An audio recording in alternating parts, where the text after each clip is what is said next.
Nafiz Modack testifies in court. Nafiz Modack testified about a 40,000 rand payment made to police through a middleman to retrieve confiscated firearms from his 2017 arrest. He claimed to have informed crime intelligence about the payment to facilitate the arrest of the involved police officer for corruption. Modack detailed the timing of the cash collection, mentioning that he notified Captain Bach Mudd about when the police would arrive to collect the money. During cross-examination, questions arose regarding why Modack did not mention these details earlier in his testimony, highlighting inconsistencies in his statements. The trial also includes charges related to a hand grenade attack on Lieutenant Colonel Charl Kinnear.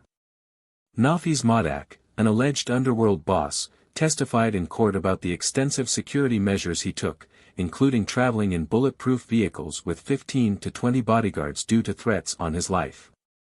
He claimed that these threats originated from both the anti-gang unit and rival gangs competing for control over nightclubs and entertainment venues.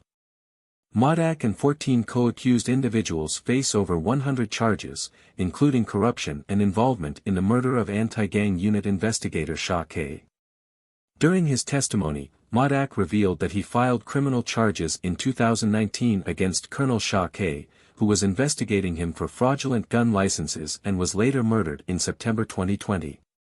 He discussed hiring co-accused Charl Kinnear for cell phone tracking services to monitor the movements of Colonel Kinnear and his associates, believing they were plotting to assassinate him due to his efforts to make clubs drug-free. Now, alleged Underworld boss Nafiz Modack appears to have had more bodyguards than President Cyril Ramaphosa. He told the court how he travelled in convoy with bulletproof vehicles and anything between 15 and 20 bodyguards.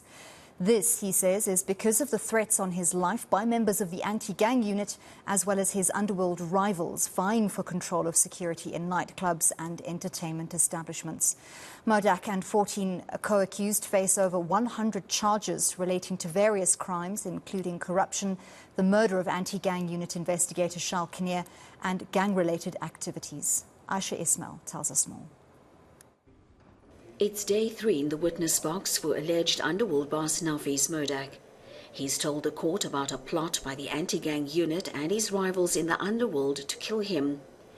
He says the threat led him to lay criminal charges in 2019 against Colonel Charl Kinnear, who was investigating him over fraudulent gun licenses. Killian's cell phone pinging services in June 2020, as Killian, a former rugby player, was then a debt collector. He had wanted to find out when Colonel Kinnear was in the same area as an alleged gang boss, as he had received information that there was a plot to have him killed.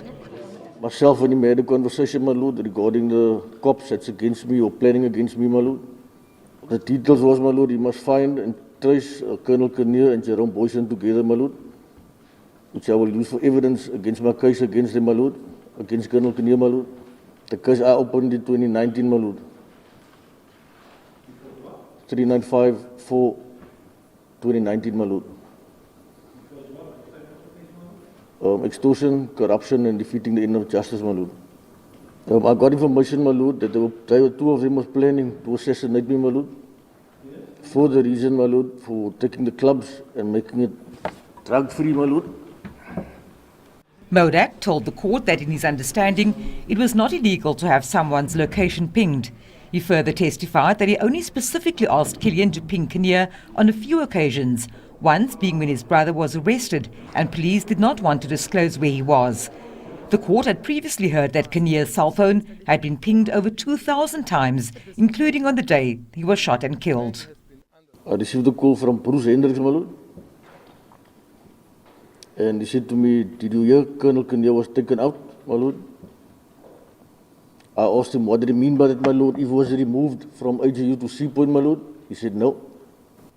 Modack has also denied instructing Killian to ping the cell phone of attorney William Booth.